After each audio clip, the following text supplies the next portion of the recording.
Diyos na napakabuti mo sa aming mga buhay. Ikaw na hindi nagbabago, Panginoon, mula noon hanggang ngayon. Tunay po, Panginoon, na you are so good. You are worthy to be praised into our life.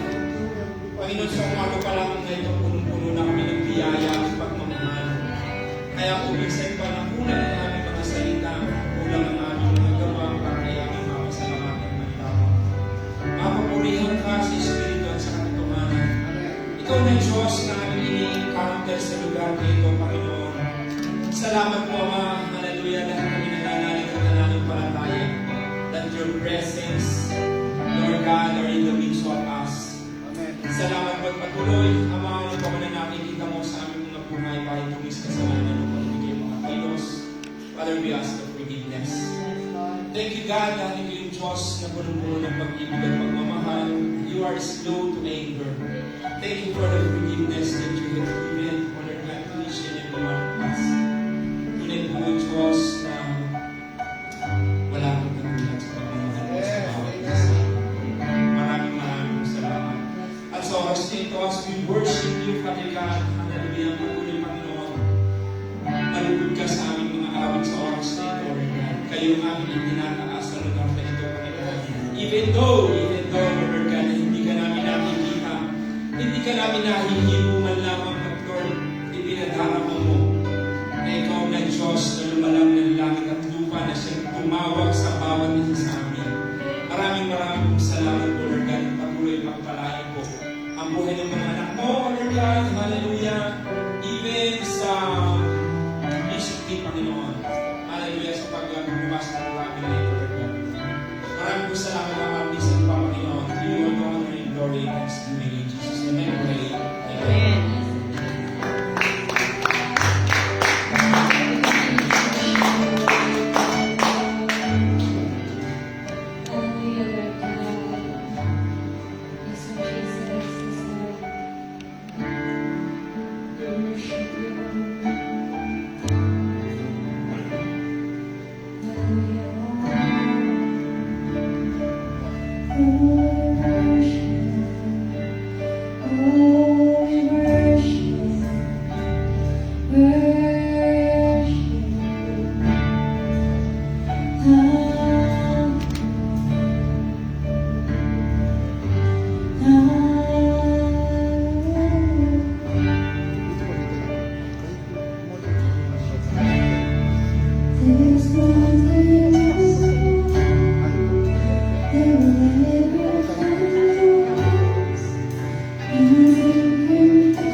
Praise the Lord. Hallelujah.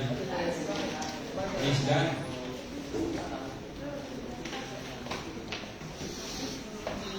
Let us become more aware in His presence. Hallelujah. Church, minsan pang palakpan natin si Lord. Praise the Lord. Maraming salamat sa Diyos. Salamatan din natin ang Lord sa buhay ni Jerry. Kung saan dinalo niya tayo ulit. At ito'y isang honor para bawat isa sa atin. Di po ba? Amen. Amen. Makita ulit natin ang ating senior. Nangamatawag doon rin? Supervising pastor ng buong Europe. Praise God. Senior dahil Minsan pa palakpakan po natin ng Diyos sa buhay ni Rachel. Praise the Lord.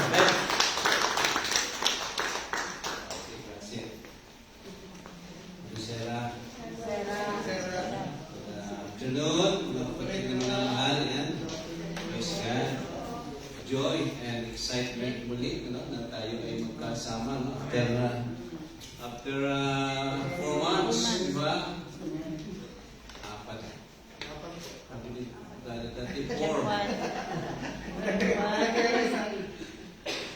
January tayo nagkasama, praise God, at excitement na excited dahil those 3-4 months nakikita ko ang patuloy na magandang ginagawa ng Diyos sa buhay niyo at our church in Milan as a whole. J1 Milan is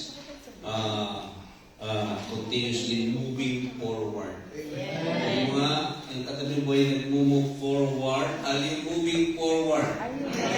Alam mo, baka ikaw ay patras, ha? And moving backward yun. So, that is my prayer and declaration tayo lahat. At kada punta ko nga dito, yung mga ragazzi natin, palaki na ng palaki. Ang mga bata pala, yung mga bata ngayon, palaki na ng palaki. Yung ilan lang dito mga kakilala kong hindi na nanatili na. Anyway, praise God. But you are growing spiritually, physically. Yung mga bata natin, nakakatuwa, dito na talaga lumaki at ginagamit na. Nakakatuwa si Brother Richard, talagang umaawit na rin sa Panginoon. Imposible sa Panginoon dahil yung mga bagay na hindi natin inaasahan na mangyayari, nung ikaw ay pumasok dito, hindi mo alam kung anong plano ng sa buhay mo isang araw, nakita mo ikaw pa rin gagamitin na for His glory. Di ba? Kaya huwag niyong limitahan ng Diyos. Huwag yung sabihin, ay, okay, ano lang. Ang plano ko lang ako dito, basta dito lang ako, ayos na, no? Hindi huwag nating ikakahon ng Diyos. Lahat tayo mayroong potential, may gifts and talents at yun ibinigay para ating gamitin sa kaluwalhati ng Diyos. Praise God. Ang ating mga church ay growing and talagang mukha ang ating Diyos na pinag-ibig pa. How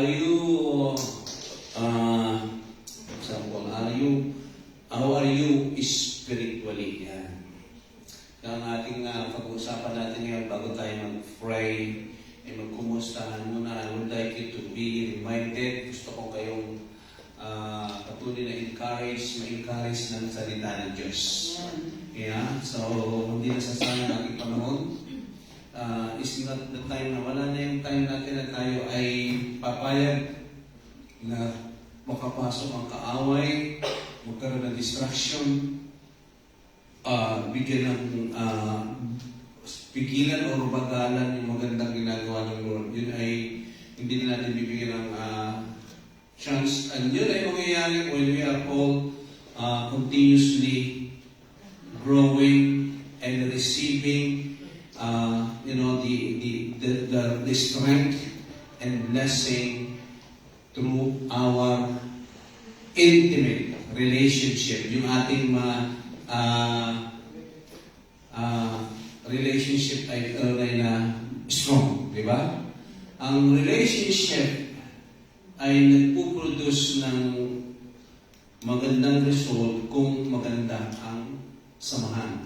Ibig sabihin kung they are connected, united, and intimate yung yan. Pero kapag yung relationship ay malamig, hindi yan magpuproduce ng fruits nor good results. May tao natin sa labas, okay ano. Yeah. Praise God.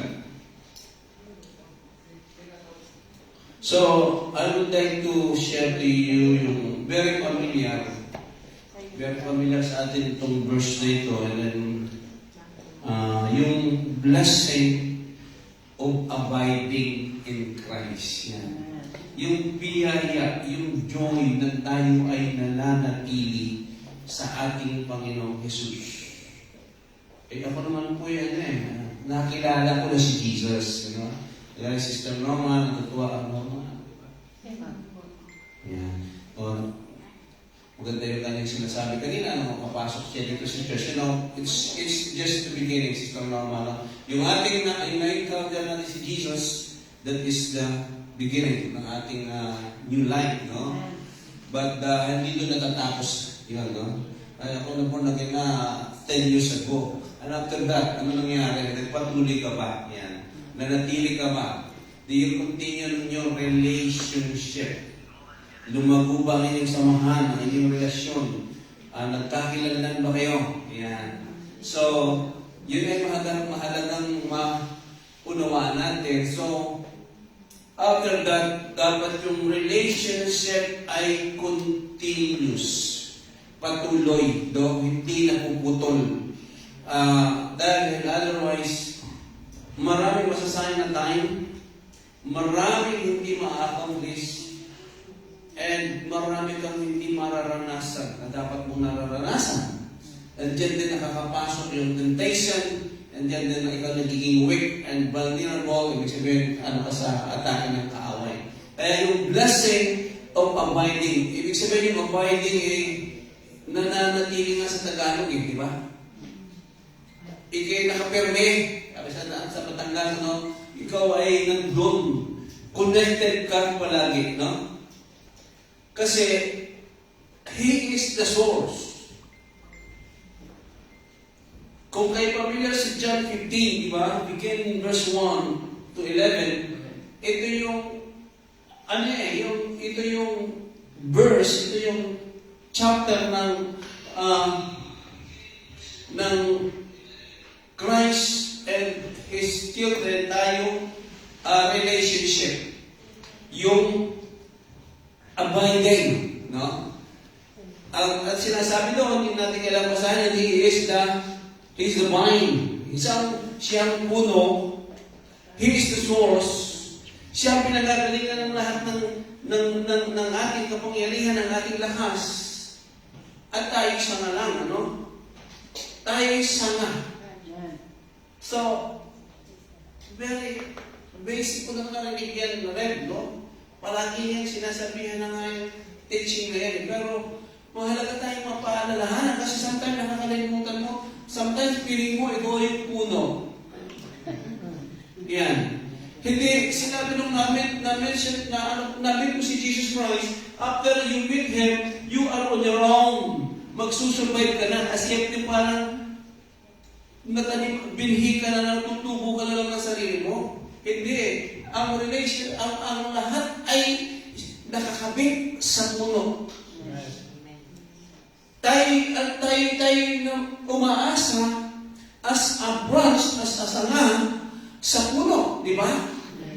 So, bakit hindi? Marami ay hindi nila napapagbigyan ng mahalagang attention doon. Kaya tanong ko kanina, dapat alam natin na we need Him, palaging naka-attach sa Kanya strongly. Amen. Ay dapat ating i-admit natin na maraming mga Kristiyano ay either nakakabit pero konti na lang balat. Ano yung nasapak ng bagyo? Nasanga? Nakakabit. Pero yung balat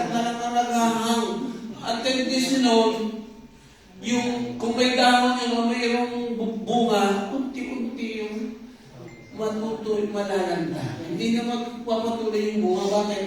Hindi na nakaka-receive ng complete flower or life from the branch.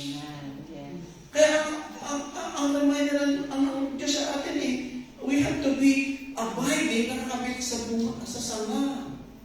Kaya you need to be reminded na, we need to go, kung lalakas ka lang, mababiyaya ka lang, at ikaw ay mararanasan mo yung benepisyo ng puno, kung ikaw ay hindi hiwalay sa Kanya. Yan, magtataka ka, bakit pang spiritual life ko po, pastor, simula na kayo born again, wala lang, yung gano'n lang. Parang, nagsusurvive lang, pero walang masyadong sigla o dahon o bunga. Ay, ang tanong ko yan, ang tanong mo yan, ikaw ang kakasagot. So ngayon, malalaman mo, because, sabi niya, unless you abide in me, you cannot do anything. Wala kang magagawa on your own. Kaya akala ng iba, yung pagbuhay ng spiritual o pagiging isang Kristiyano is, basta na lang ikinaling ka bahagi ng church o nagpupunta ka sa church, yun na yun. But always ang focus mo is to grow and to be strong in your relationship. Amen. Kay God. Kaya habang nagtatagal ka Kristiyano o born again, lumalalim ka. Yes. Amen. Hindi bumababaw. Amen. Diba? Ay mga iba habang tumatagal, para bakit ganun? Lalo laging matamlay o nagiging bumababaw. Kaya expectation sa'yo, as you grow older sa iyong relasyon, ang tibay mo na. At ikaw ay fruitful na. Yan. So, there are blessing. Kaya, ang nais ng Diyos sa kanyang mga anak ay mamunga. Amen. Tandaan mo yan. He want us to grow. Kaya, yung aking nakikitang magandang mangyayari dito sa JM1 Milan, bago tayo mag-celebrate ng ating silver anniversary, will be, talagang yung talagang pasaganang bunga dito. Nakita mo, bakit? Kasi ikaw, kayo, magpuproduce ng bunga.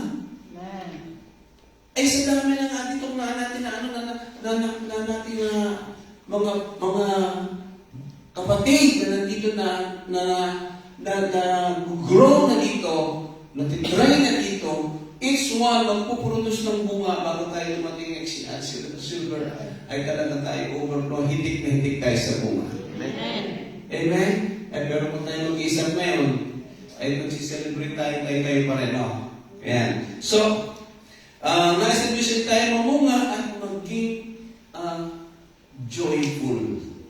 Masaya. Amen. Alam, kita niyo pag ikaw parang flourishing, masaya, di ba?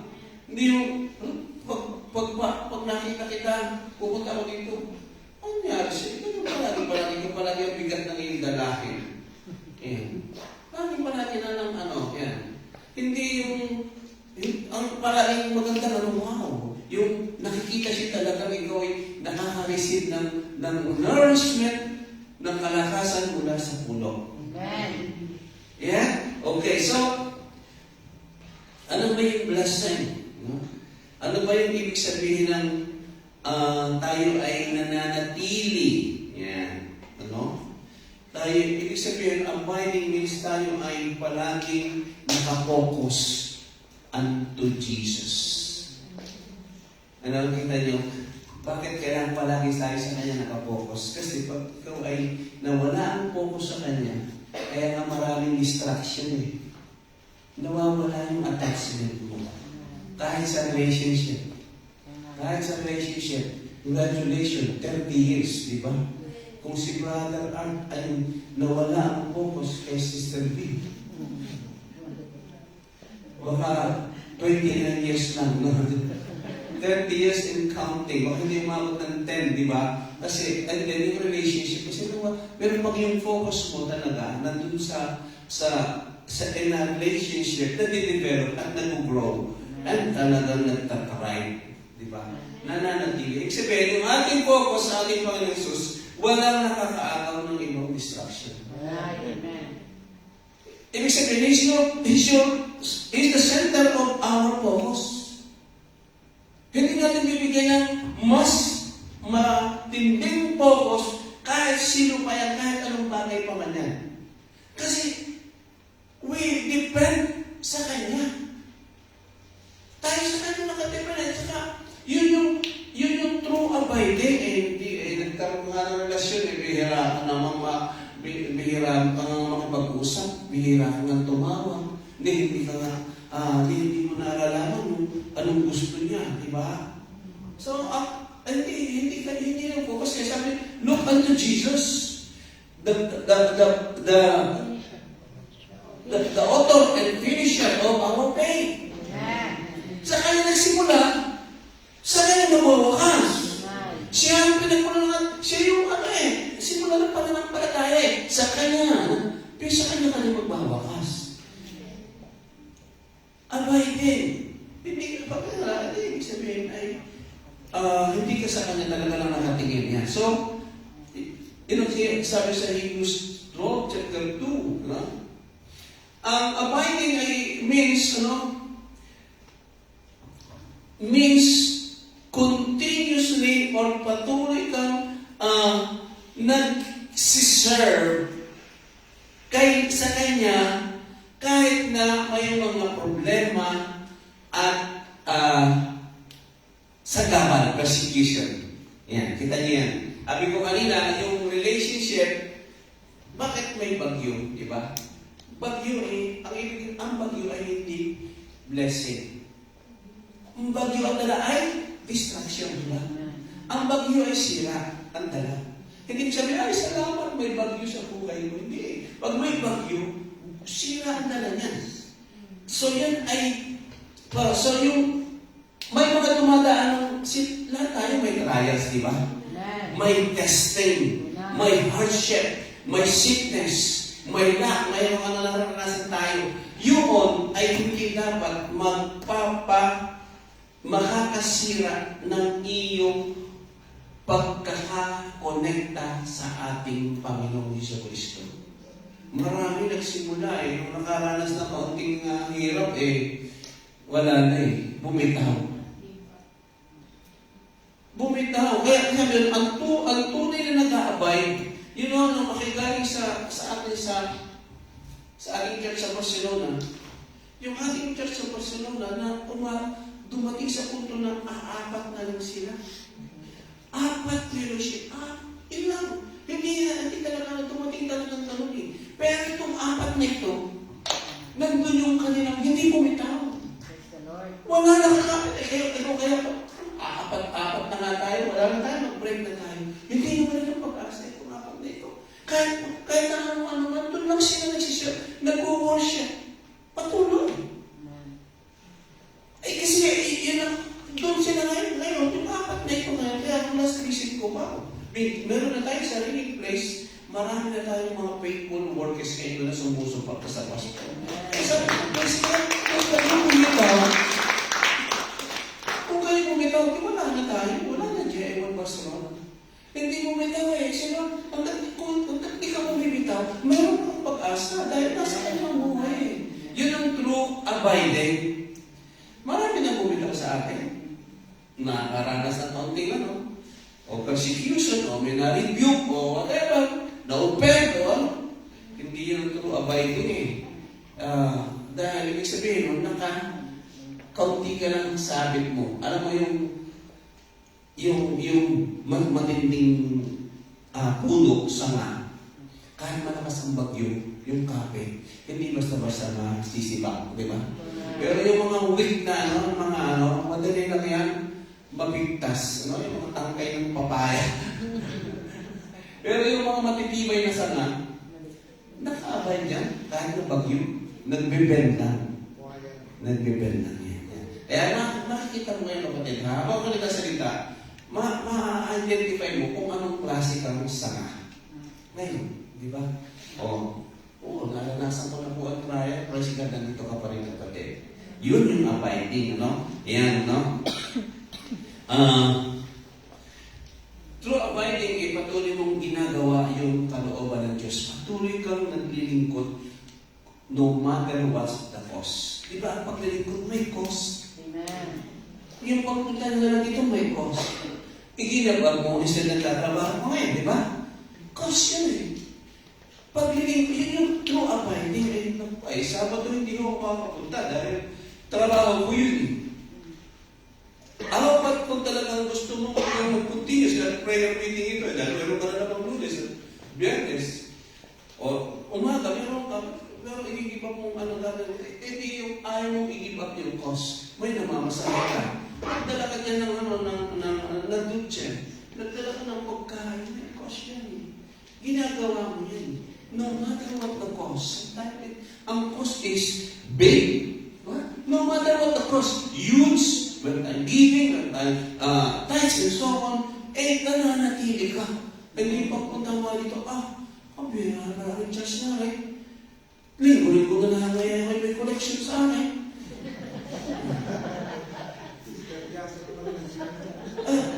Ay malagaling, umuwi ka tuloy. Ay, nagkwenta na. Pagkakapali ng linggo-linggo, tapos may prayer meeting pa. Ay, malaki-laki din. Nagbilang ka na lang ko!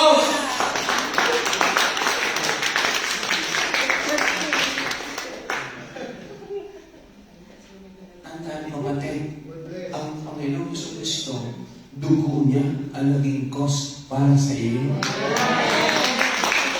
Buhay niya ang naging cost dahil sa pagmamahal niya sa iyo. Ngayon, yung serving, kapatid, wala kang maipapantay kahit buhay mo sa ibinigay ng Panginoon sa Kristo na cost just because of His love sa atin. Bago magbilang ng cost, tingnan mo muna kung anong naging precious na ng ating Panginoon. Nang kung kwenta ka na kapatid, yun yung abiding. Panginoon, maglilingkod ako. May mga ano ba? Hindi, wala yan. Kasi gusto ko manatili. Kapatid, kung alam mo, dito manggagaling yung iyong blessing, dito manggagaling yung iyong joy, dito ka manggagaling yung iyong peace, dito manggagaling yung health, it's worth giving the cost. Amen. Diba? Ang iba, walang panghinayang kung ilalagay sa kung ano na yung kanilang, yung mga bagay na gagastusan, minsan sa sugal o whatever, wala namang return of investment yun eh. Pero pag ikaw, because you're abiding in the vine, abiding in Christ, no matter what's the cost, nakakalimutan mo. Kaya yung mga malalalim na naka-attach yun, hindi na nila hindi na nila kwenta yun. Kasi part na yung serving. Doon na yung nararanasan mo na nag-i-enjoy mo na yung cost. Joy mo na eh. Bakit? Part na ito ng aking abiding. Yes. Yan. So, ang abiding ay also ay nakakapit ka in good times and bad times. Yung nga sabi ko, di ba? Ngayon, dumaan tayo sa bad times. I would say, ang ating church, hindi ko sinabing perfect na tayo. But, first God, nakaano tayo doon. Nandyan pa rin kayo. Dumating tayo sa ang church natin, hindi natin alam kung saan kukuhanan ng pambayad nitong kesa. Hindi natin alam kung saan kukuhanan yung pambayad ng kuryente. Pero hindi niyo bumitago. Lahat na kayo, bad times. In bad times, in good times, kasama. Yun yung abiding, no? Yung meron, as a disciple, hindi yun eh. As a disciple of Jesus Christ, lahat ng mga disciple, meron isa na tanong kay Jesus Christ, Panginoon, saan ka ba tumutuloy?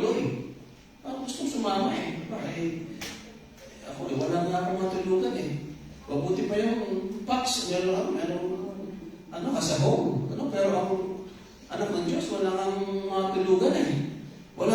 Gusto niya sabihin na, ang pagsunod mo sa akin sa 5-star hotel, natutulog. There is a price. My cost. Diba yung cost of following Jesus? Taking up your cross. May hardship. Kaya no matter what's the cost, bad times and good times, nakakapit ka na. Yeah. And abiding requires commitment. Yeah. Commitment, patience, and endurance. Amen. Alam niyo, yung commitment, yun ang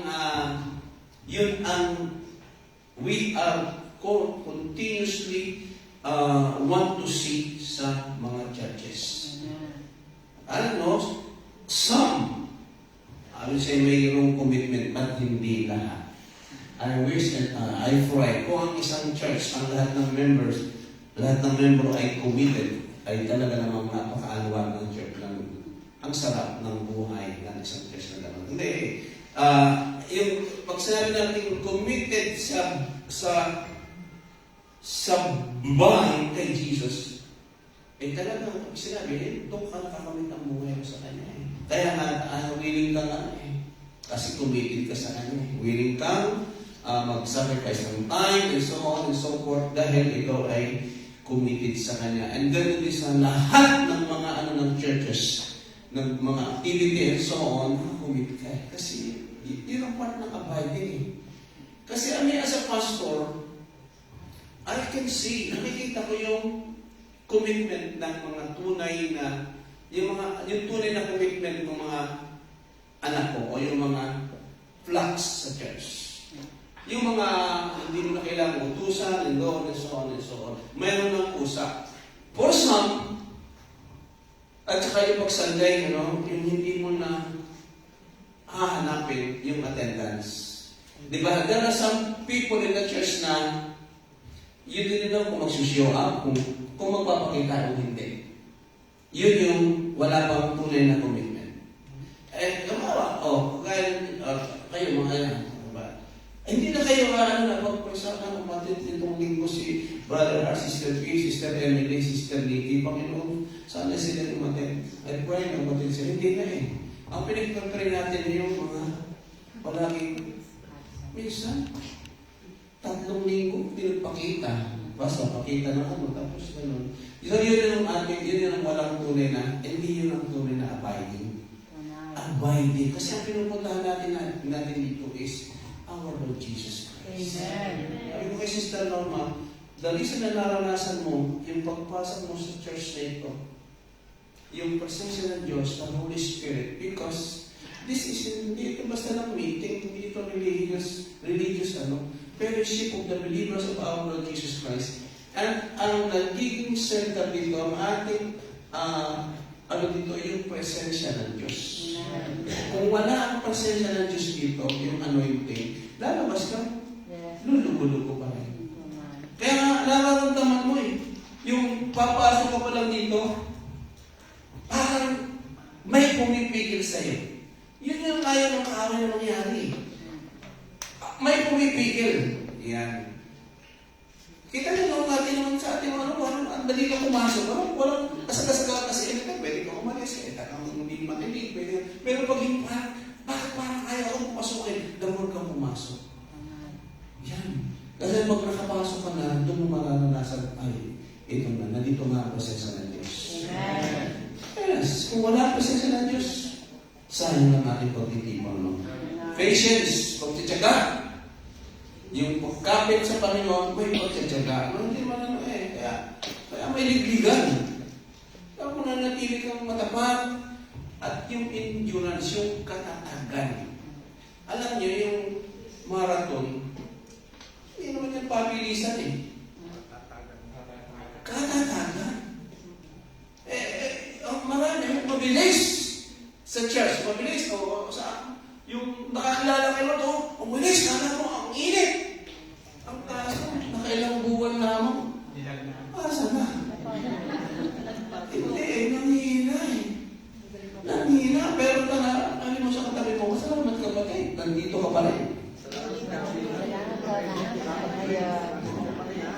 Alam niyo, pag ako, lalo pagka very, very familiar lang sa mga mukha dito. Alam ko eh. Pero sa nauwi ako, sino hindi mo nakita? May tatanungin ko sa Red. Asan na rin siya? Kita niyo? Nakakalungkot na yung na dati mong hinahanap.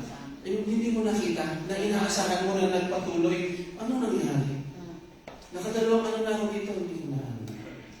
So, yun yung dapat na natin na hindi mangyari sa atin. Hindi yun abiding.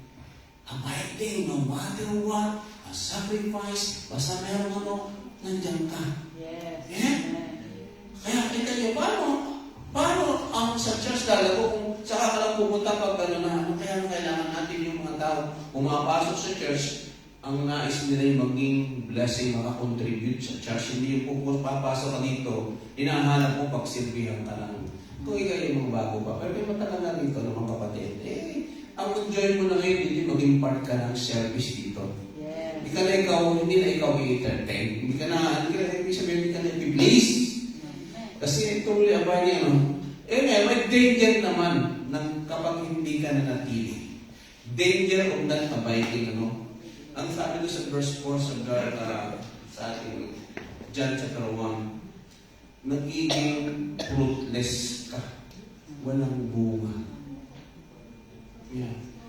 Kasi, pumupunta ka sa church, nandito ka nga, pero paglabas naman, wala kang connection sa Diyos. Okay sabihin, dito ka lang nagkaka-connection sa church. So, ano nangyari dito? Tumatagal ka nga, sabi mo, Kristiyano, pero spiritually, walang bunga. Soul, walang bunga. Hindi ka nakakapagdala kahit isang kaluluwa. Kasi very, very simple naman eh. Pag napuno ng sanga, mamunga pa kaya yun? Or naka-attach man yung balat na lang, hindi na mamunga yun. Sa papunta yun. But tuyo. Kaya unless you abide in the mind, hindi ka mamumunga. So, kaya gano'n ang isang church na nagtatagal pero hindi lumalago. Hindi ko naman kinikita sana kasi iba-iba naman ang lugar natin. Pero lahat may potential lumago, basta nakakabit strongly sa puno. Di ba? Huwag niyo naman lang, basta nakakabit ka sa puno at ang puno na ang magpuproduce, hindi ikaw magpuproduce kaya ng bunga. Hindi ikaw ang magpuproduce ng bunga. Dahil ang lahat ay nanggagaling sa puno. Kailangan mo kumabit, bahala ng puno, mag-produce ng bunga sa iyo. Di ba? Malalaman mo nga kung ano talaga ang puno mo dahil sa iyo bunga. Aba, ako po'y nakakabit sa puno, bakit ang asin na iyong bunga? Kaya ang tanong, hindi pwede mamunga ng ang puno ng santol ng magda. Kapatid, if you ma-identify mo sabi ng Panginoon, you can tell, you can identify them, my true disciple, by their fruits, sa kanilang bunga. Ay, kaso wala na ng bunga eh. Lalo nung kung walang bunga, questionable yung iyong abiding, pagkakalikit. Di ba? Tanong mo, tinan mo ngayon ang buhay mo, sarili mo kapatid. Ayan. Pero huwag ka manungkot. Pwede ka pa mamunga. Ayan. Kaya, ito, basic, pero gusto mong i-share sa inyo dahil baka nakakalimutan na natin. May attend nga ng atin sa church, bakit walang sigla, walang joy, wala yung growth spiritually. Attend ka ng atin, pero mababaw ang pagkakakabit. Kaya, ang danger ay pagkabatid fruitless. Nang hindi ka aabay sa ating Panginoon sa Kristo. Ang pang-aaralan din is powerless. Verse 5. John chapter 1, 15 verse 5. Powerless. Yung power na sinasabi ko, yung puno, yung sap. Yung sap sa puno, yun ang nananalaytay sa sanga.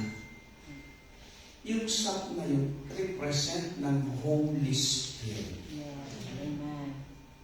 Kaya sabi ng Panginoon, apart from me, apart from the anointing power of the Holy Spirit, you are powerless. So nice. Eh, pinaglalaro ka ng demonyo, or you are trying hard pero walang result, walang effect. Bakit? Eh, nagre-rely ka sa iyong sariling strength na. Kasi you are on your own. Sa halip na yung power ay nanggagaling sa Diyos through the anointing power of the Holy Spirit. Kaya yung mga truly abiding in the mind, talagang nakikita mo yung anointing power of God in their life. Yung nag-share ka ng salita ng Diyos, nakukunpit ang tao. Dahil ka, nakakapagdala ka, nakakapag-akay ka. Ganun ba? Ayun ba? Ayan. Kung ano, si Red, ako yung pinatatamaan, so wala ba ako nadadala dito? Hindi ko naman alam kung pinadala ka o wala. Sinasabi ko lang ganito, ang potential. Talaga naman mo na mangyayari. No? Kasi, no power. Kasi, bunutin mo yung pagkakasaksak niya, power speaker yan. Bunutin mo yun sa power. Wala na tayong sound. Because the source is the electric. Yung kuryente, yun yung nagsisimbolize, no? Yes. Yung sap, yung Holy Ghost. Pag wala ka lang, hindi ka naka-plug, hindi ka naka-attach, you are powerless. So nice. Nakakalungkot yung isang church na gano'n, no? Aba, napaka dami ng tingnan, pero sabi ni Paul, sabi niya, ako, hindi ako maasa doon eh.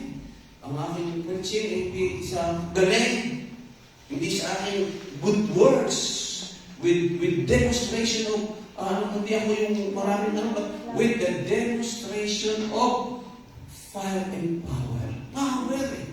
Yung kanyang preaching, kaya tatayo dito, magpipagod ka ng magandang mga palambuti o sumusundi. I was standing at the back and praying, Lord. I pray for your Holy Spirit. I pray for your power to be released while I speak. While they listen, my voice na naman ng Espiritu. I rely on the power of the Holy Ghost.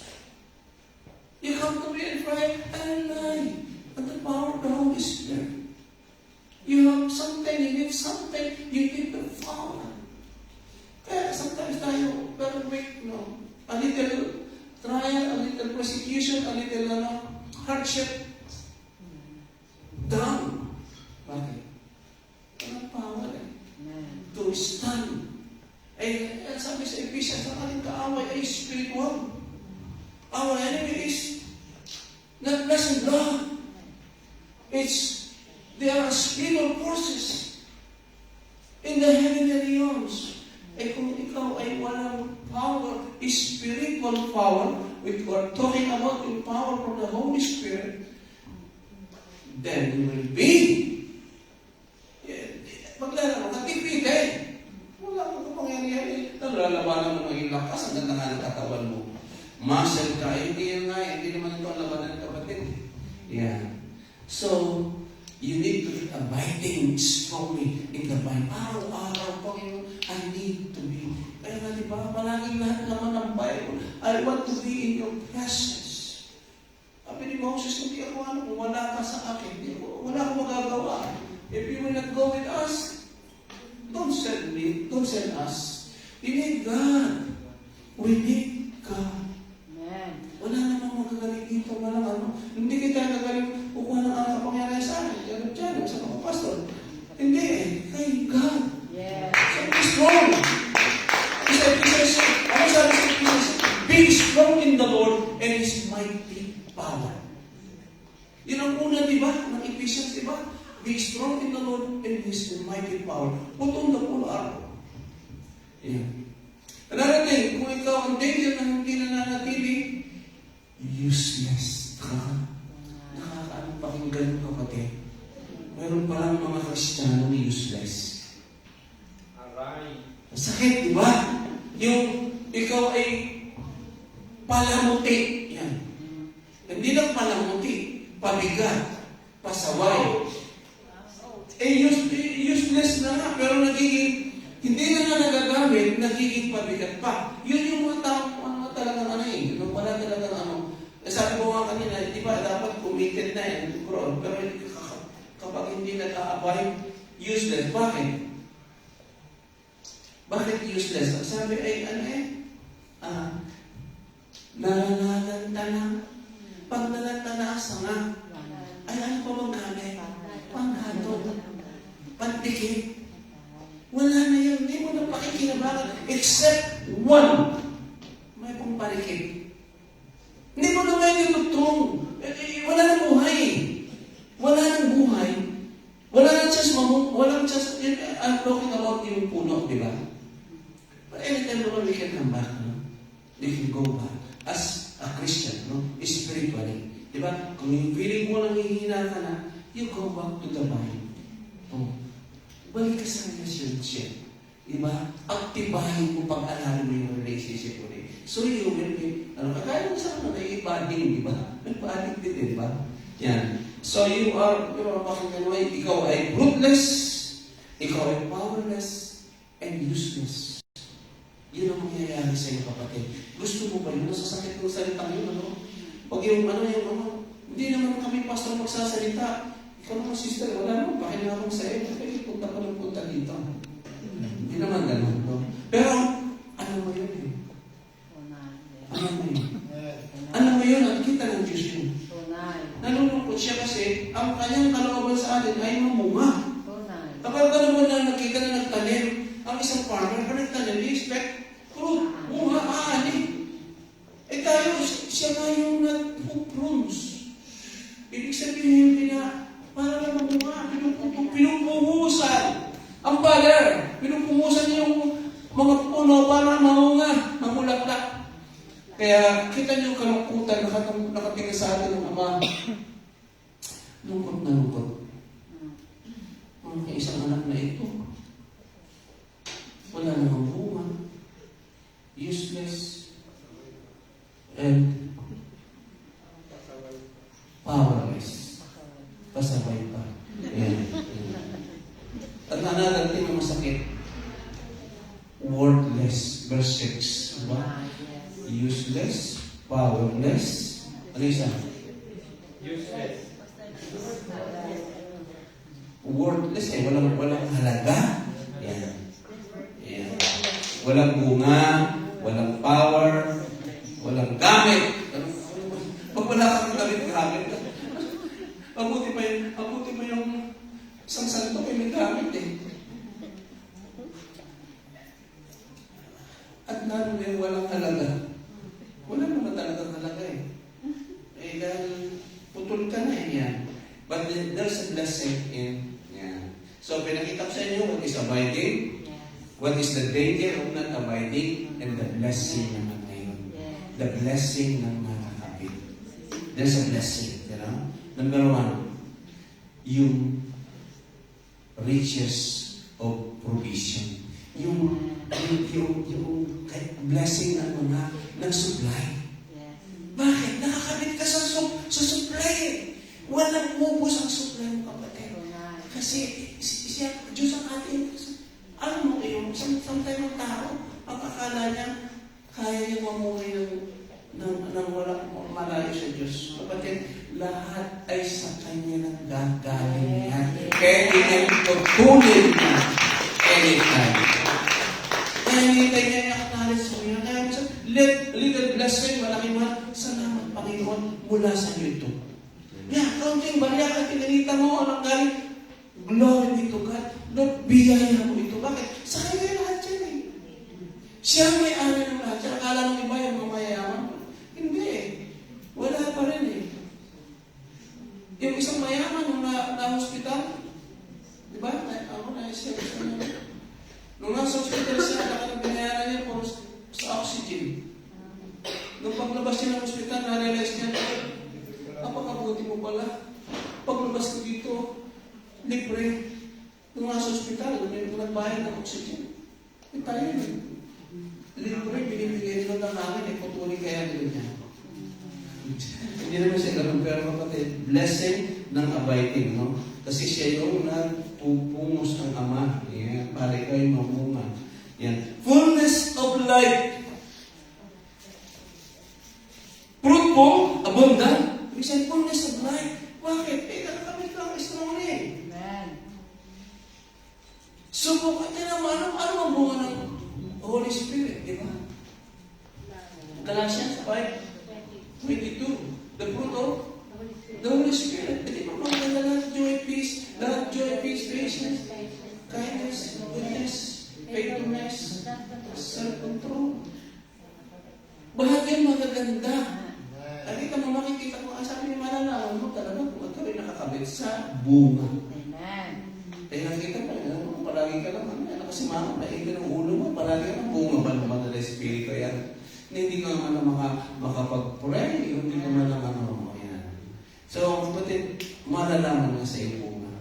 Yung mga ako ang bunga mo, gabay niya bunga na. Amen. Yan. Verse 7, yung abiding ay receive answers to their prayer. Amen.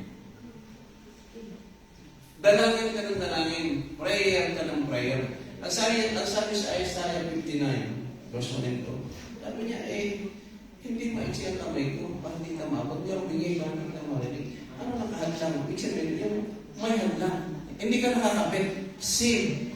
Yun na nag-separate sa you and me. Kaya hindi ka marinig, hindi ka maabot.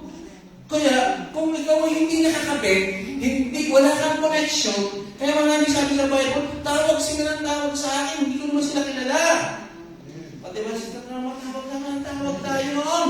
Wala naman pala tayong relasyon. Ang tunay na nakakabot at nararinig, ilan ay yung nakakonect, may relationship. Amen. Yes. Because they are His children. Tawag tayong tawag, hindi naman tayong anak. Sa Ama, nakikiama. Kaya sabi sa John 8:44, ang atin namang amang palay si Satanas doon eh. The devil. John 8:44. Sakit. Diba? Your father is the devil. He's a liar. Noon yun. Yung wala. Ngayon. Siya pa rin ba? Hindi na.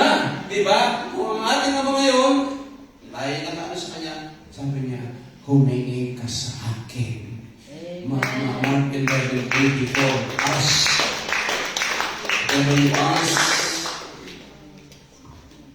in prayer, mananalangin tayo mamaya. We call this prayer meeting. Alam niyo yung prayer is very powerful. Kung tayo sama-sama nandito lahat, matibay ang ating relasyon sa Diyos. Kasi pasok sa kanyang trono, nakakaabot sa trono niya yung ating mga panalangin. Kaya wala dapat hantang. Kaya tayo na tatawag sa kanya, may karapatang tumawag sa kanya ng Ama. Ang binibigyan niya ng karapatang those who believe Him, ang binibigyan ng karapatang ng Diyos. Kaya natin yung ating panalangin, no? The prayer of the righteous availeth much. Ibig sabihin, effective ang prayer ng mga nakakapit talaga. May connection sa mind. Don't tell me wala tayong prayer. Marami tayong prayer needs, no? Prayer requests. Yun ang mahalaga na tayo tatawag sa Kanya. Lord, we call on you because you are our source. Without you, kung hindi kami nakakabit sa iyo, we cannot receive from you. Kaya dadali yun eh. Kaya kayo, yung answers natin sa verse 7, ng John 15, yung tunay na nakakabit, blessing mo talagang may joy na maglingkod. Tunay. Yan. May joy na maglingkod. Yun yung blessing, kapatid, nung nakakabit eh. Talagang kinagaganahan mo yung paglilingkod sa Diyos. Kasi you are connected. You are kita mo kasi inaano mong honor yun eh. You are serving the King of Kings. You are serving the Lord of Lords. Amen. It's an honor. It's a joy. We are connected kay. You are able to come into His court. Yung mga makapasok sa Kanya, ano ba, isang hari, yung makapasok lang sa Kanyang presence. It's a privilege. During the time, no, panahon ni Esther, kapag ikaw ay hindi tinawag ng hari, basta ka lang pumasok, hugot, ulo. Kaya sabi ni Esther, no, di ba? Sabi niya, if I perish, wala siyang appointment. If I perish, if I die. Bahala na ang Diyos. Kaya ano tayo, we can come boldly in His presence. Bakit? Anak ka ng Diyos eh. Diba? Mayroon tayong karapatang lumapit sa Kanya in His throne. And now we come to Him in prayer. In prayer natin, hindi sumasampit lang sa kisame. No? Ang prayer natin nakakapon sa Kanyang trono. Why? Because we believe, Lord, we are connected. We are your vine. And we need you. Ikaw ang aming source. Lahat. Hindi kami nagtitiwala sa aming lakas, Lord. Kami strongly connecting sa iyo. Yun ang blessing, kapatid. Kaya mamaya na prayer tayo. Believe. Hindi pagkakainit, Lord. Yan. Nararanasan din natin ang pag-ibig ng Diyos. Yung pinakamasarap eh. Yung nararamdaman mo yung yakap ng Diyos. Presensya ng Kanyang. Alam mo yung binibigay sa atin ng Kanyang presence? Yung comfort, yung love, yung peace. Kasi yung pasensya niya. It's very, yung love, yung pag-ibig ng isang tao, isang hirap hingin, no? Pero sa Diyos, yung Kanyang love, talagang ibinubos niya nga sa atin lahat. Lalo ko nakapit tayo sa Kanya, walang ibang nature ng Diyos.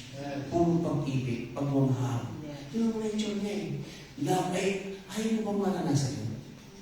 Ayaw mo bang maranasan ang pag-ibig ng Diyos? Connect to Him. He is the source of love. He is the God of love. May problema ka o nawalan tayo na sa buhay, doon tayo nakakakuha ng comfort. Doon tayo nakakakuha ng kapayapaan. Bakit hindi nakakapit tayo? He is the comfort. Sa Holy Spirit is the comfort. And fullness of joy. In His presence, there is fullness of joy. Kita mo kapatid, blessing. Kasi ang supply, prayers answered, strength, love, and joy. Saan ka pa pupunta? Pili kapatid. And if you were reading our devotion, nung ang Panginoon Jesus Cristo sa kanyang mga disipulo, close in this. And then they hear Jesus about, He's saying about, I am the bread of life. Sabi sa John 6:35, I am the bread of life. But those who receive me, who believe, will never be hungry. Hindi na lang magugutom kasi siya ang kinapay. After saying all those things, I am bread. He speak another parable sa mga disciples, sabi nila, kasi you will eat this flesh and drink my blood. Hindi na intindihan, he's talking about his body and his blood. Sabi ng ibang mga disipulo, matinding katuruan ito, hindi natin maintindihan ito. And they began to depart. Iniwanan nila ang ulo. Tinalikuran ng Panginoon sa Kristo. Pero John 6:67, sabi ng Panginoon sa mga disipulo, yung 12, iiwanan niya rin ba ako? Tanong ng Panginoon sa atin. Iiwanan niya rin ba si Jesus? Tatalikuran mo ba siya puno? Kasama ni Pedro? No, Panginoon. Sarilang tunay na natatagpuan ang salita ng buhay. Saan ba kami pupunta? Kapatid, He is the source. Siya ang source. He is strongly abide. Connect. Wala ka ng ibang makakapitan, kapatid. Ang iba sa mundo kumakapit. Sa material things, sa pleasure, sa lahat ng lahat. Yun ang kanilang kinakapitan. Those things are temporary. And Diyos is the supply. Everlasting. Never-ending supply. Until eternity. mo siya na parang pupunta. Amen. Nasa kanya ang tulad ng Amen.